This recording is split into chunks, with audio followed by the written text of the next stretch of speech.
جی ہاں ساتھیوں، اگر مسلمان تھوڑی سی توجہ کریں اور اپنے دین اسلام کی تعلیمات کو سمجھنے کے لیے اللہ تبارک تعالیٰ نے تھوڑی سی ہمت، طاقت اور سمجھ عطا فرمائے تو وہ یقیناً اس نتیجے پہ پہنچ جائیں گے کہ بھئی ہمارا دین غیرت والا ہے، حیا والا ہے۔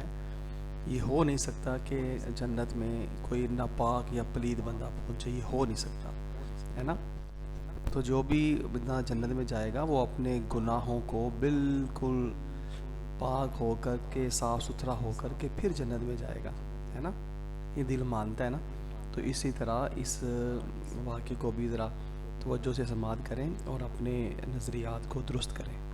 ایک میں روپیہ کہ مولوی صاحب ایڈی سختی نہیں گی، ایک کنجری سی، وہ کنجری جنت ٹر گئی۔ میں کہ میں کتے دے منہ چ پانی پایا تے کتا مردا پیا سی تے انہوں اللہ نو گل پسند آ گئی تو جنت گل دیتی۔ میں کیا وہ کنجری سی جدو جنت گئی؟